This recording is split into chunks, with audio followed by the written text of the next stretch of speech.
Di cerita sebelumnya, hari pertempuran jilid 2 akan segera terjadi. Ki Hong membawa 170.000 prajuritnya ke kota Piaksue. Sesampainya di kota Piaksue, Jiang Han juga sudah bersiap dengan 10.000 prajuritnya. Sungguh selisih yang tidak masuk akal. 10.000 pasukan Jiang Han akan menghadapi 170.000 pasukan musuh. Jiang Han yang berpura-pura terprovokasi mengatakan akan langsung membunuh Ki Hong. Namun, hal tersebut dihalangi oleh Komandan Lin Wei yang segera memasang badan untuk melindungi Pangeran Ki Hong. Akan tetapi, hal itulah yang ditunggu-tunggu oleh Jiang Han. Rencana menghabisi komandan-komandannya terlebih dahulu untuk mengurangi kekuatan tempur milik Ki Hong. Dengan 9 rasengan yang disiapkan semalaman, Jiang Han berhasil mendaratkan serangan yang telak pada Lin Wei. Kematian Lin Wei yang tragis hingga menjadi abu juga disaksikan langsung oleh semua prajurit musuh. Dan itu berhasil mempengaruhi mental bertarung pasukan Ki Hong. Mereka semua berhasil dibuat ketakutan dan dibuat terkejut oleh rencana Jiang Han.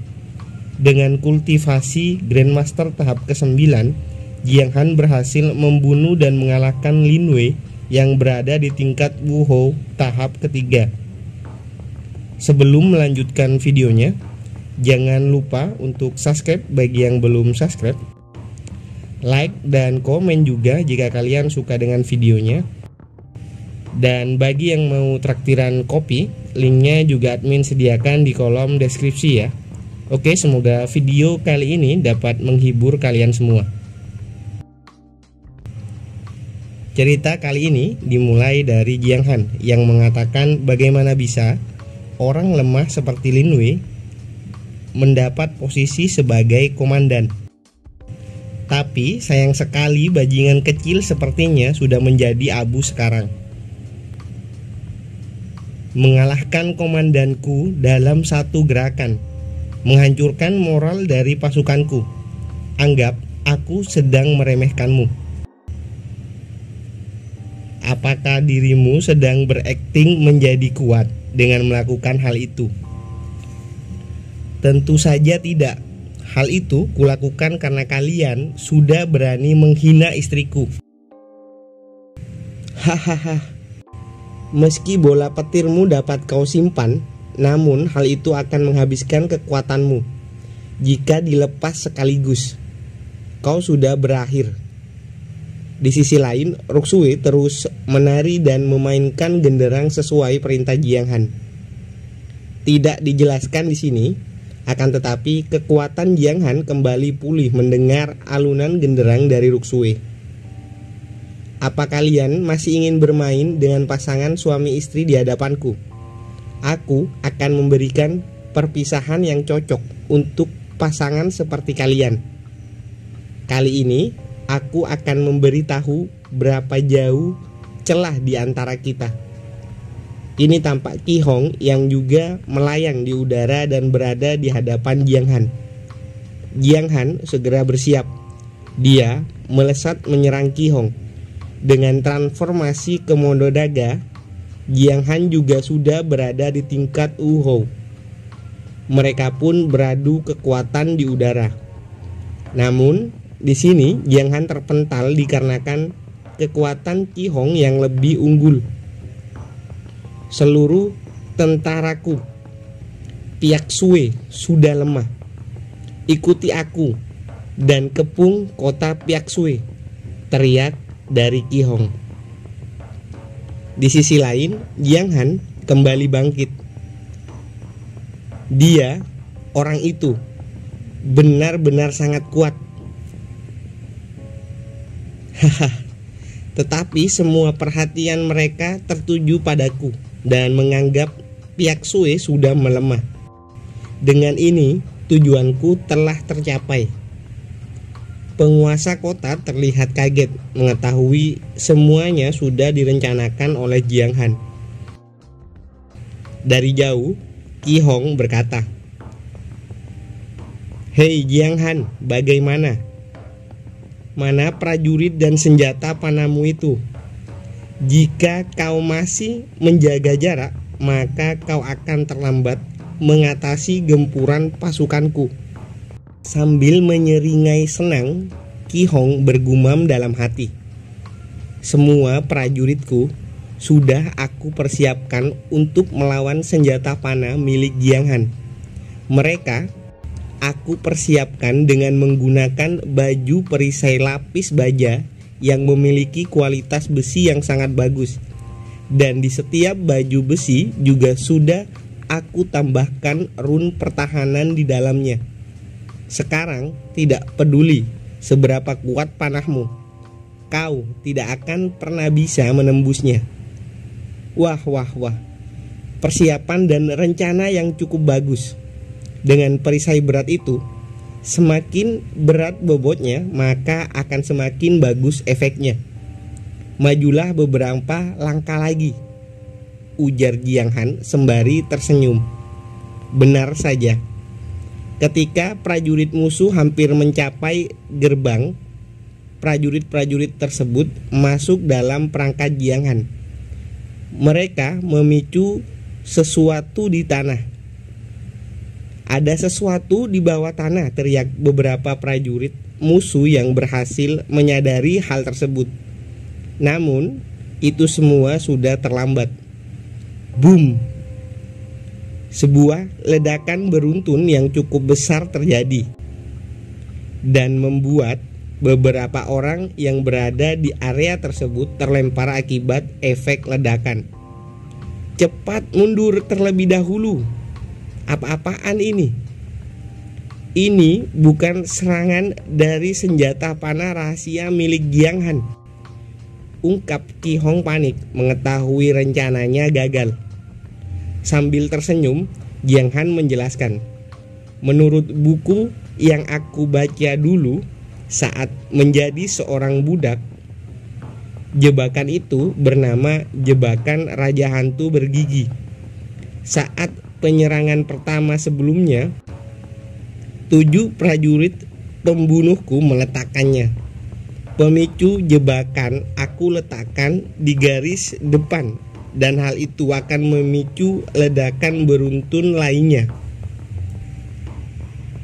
Sebelumnya, aku sengaja menggunakan 7 prajurit pembunuh dengan senjata crossbow baru yang aku ciptakan.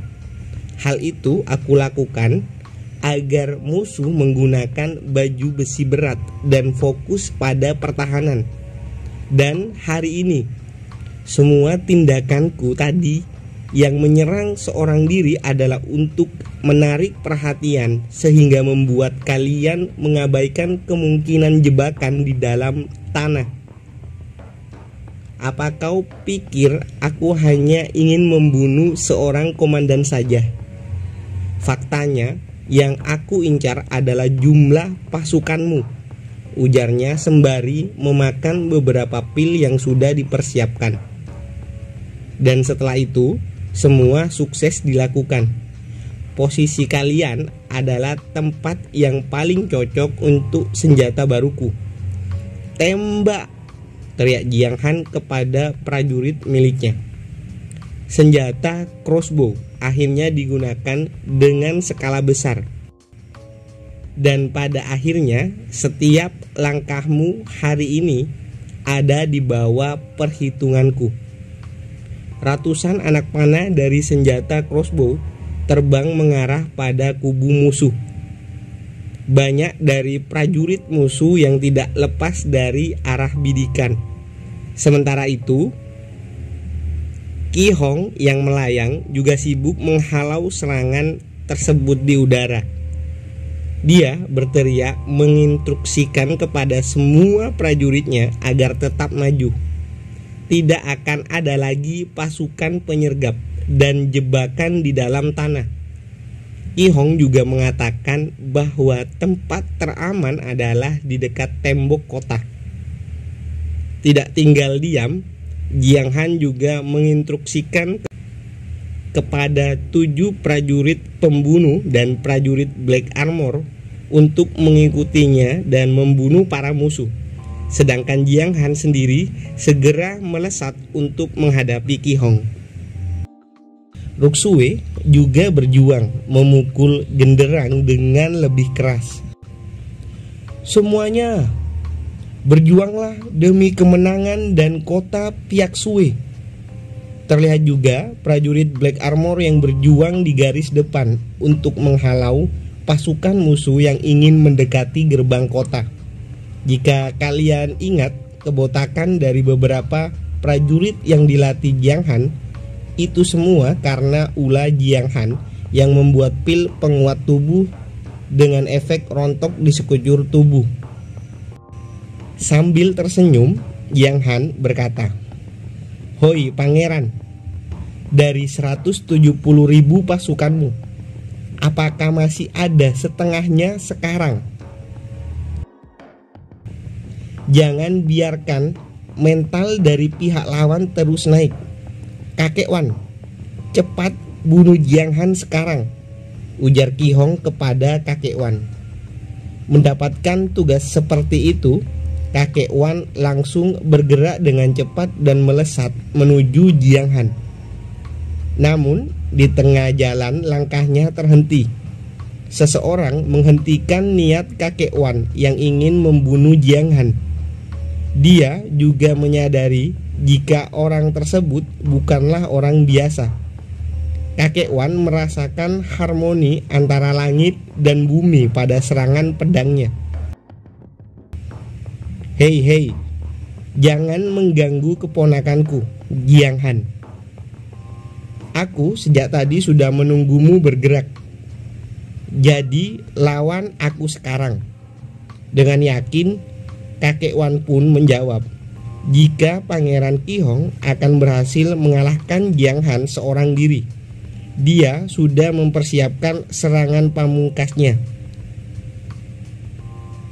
Dan beberapa saat kemudian, di sisi lain, Qi Hong mengeluarkan mata ketiganya. Sambil tersenyum, dia mengatakan tidak akan memberi Jiang Han kesempatan untuk tetap hidup. Apa? Mata Raja Iblis? Jiang Han terkejut melihat itu. Gawat, ini sangat berbahaya. Meski Jiang Han mencoba menahannya, akan tetapi pedangnya patah karena tidak mampu menahan serangan dari Qi Hong. Melihat Jiang Han dalam posisi berbahaya, Ruksue meninggalkan tugasnya memainkan genderang dan segera berlari menuju Jiang Han. Kembali ke pertarungan Jiang Han. Secara tiba-tiba, sebuah perisai es muncul atau aktif di saat keadaan Jiang Han dalam bahaya. Perisai tersebut muncul dari jubah yang dibuat oleh Ruksue sebelumnya. Akan tetapi hal itu belum bisa menahan serangan dari Qi Hong. Jiang Han kembali terhempas meski perisai es memblokir serangan dari Qi Hong. Apakah kau sudah mengetahui jarak di antara kita? Ujar Qi Hong sambil memamerkan kekuatan barunya. Kakek Wan juga mengatakan jika menghadapi kekuatan dari mata Raja Iblis, dirinya pasti akan kalah. Dengan begitu, tidak ada kesempatan bagi Jiang Han untuk membalikan keadaan. Qi Hong sedikit tertarik dengan perisai es dan kekuatan es yang kini muncul di tubuh Jiang Han.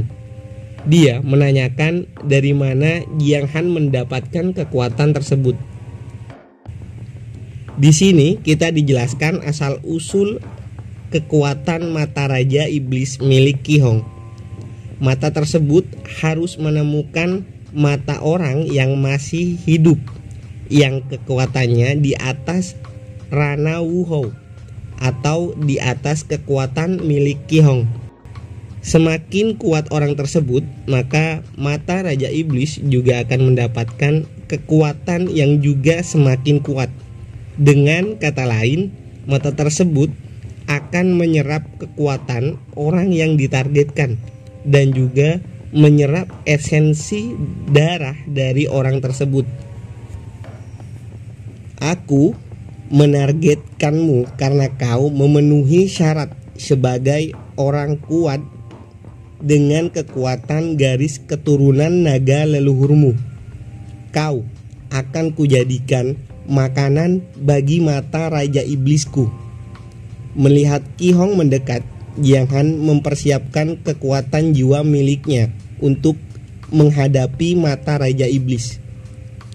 Namun sebelum mereka beradu kekuatan, Ruksue muncul di tengah-tengah mereka. Suamiku, selanjutnya serahkan dia. Ruksue, dia adalah lawanku. Kau kembalilah ke gerbang kota. Aku bisa bertarung sendiri, potong Jiang Han dengan nada tinggi.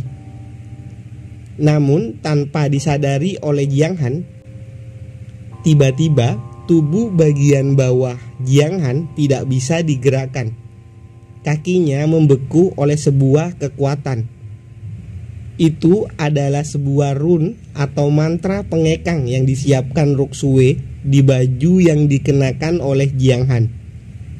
Ruksue mengatakan akan membereskan masalah kali ini, karena masalah kali ini ditimbulkan oleh dirinya yang menolak pernikahan Ki Hong.